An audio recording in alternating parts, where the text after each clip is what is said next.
Now, people and culture top the list for what Zimbabwe calls the 7 wonders of our world. During its recent collaboration with the Africa Travel Association for the 37th Annual Congress in Victoria Falls, Zimbabwe made sure that delegates and visitors received a full Zimbabwean treat.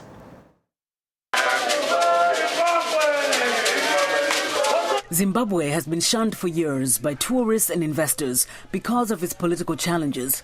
But now on the turnaround, the nation enjoyed the opportunity to showcase its best offerings when it recently co-hosted the ATA Congress. Energetic and culturally rich performances, complete with traditional mbira and drums, were an integral part of every occasion, including the Congress's official opening by the country's Vice President, Joyce Mujuru.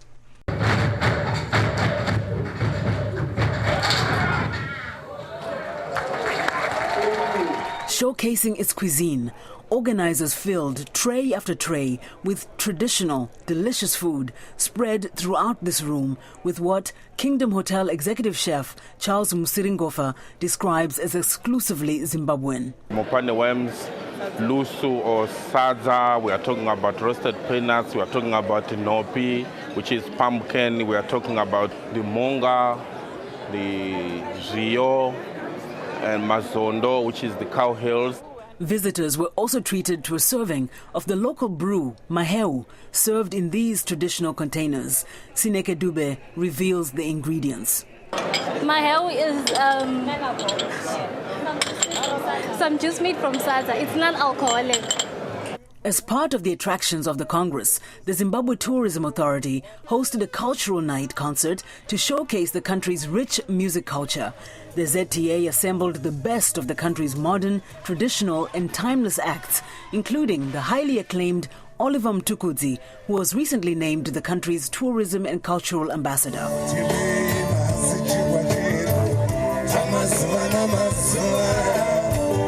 Because he's the guru, he's the one man that have up-groomed all these youngsters, and everyone wants to achieve and also have the name as he have done for Zimbabwe.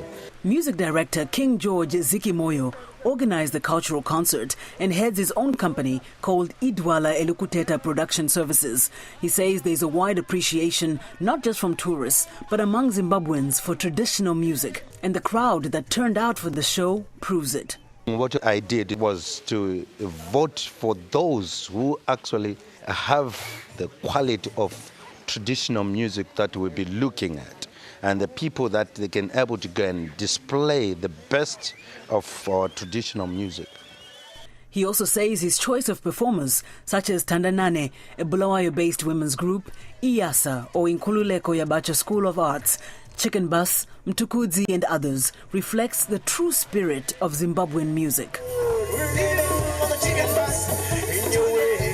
Lead vocalist Tinashe of the group Chicken Bus, a 7-member Bulawayo-based band formed less than a year ago, is focused on the importance of conservation for the future generation. He explains one of their songs, Hejo.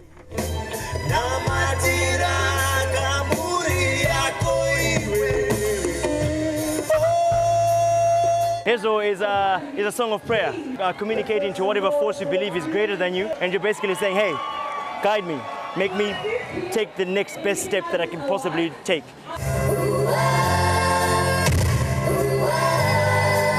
The other act that had the crowd on its feet was Iyasa, the young, energetic group of dancers, singers and actors.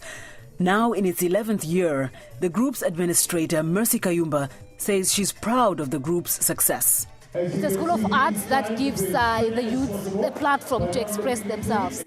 Performers at the cultural concert were just a sampling of the nation's musical acts. For many people visiting Victoria Falls, the entertainment options were plentiful, and it seemed as though traditional performers were always nearby, ready to entertain in full Zimbabwe fashion.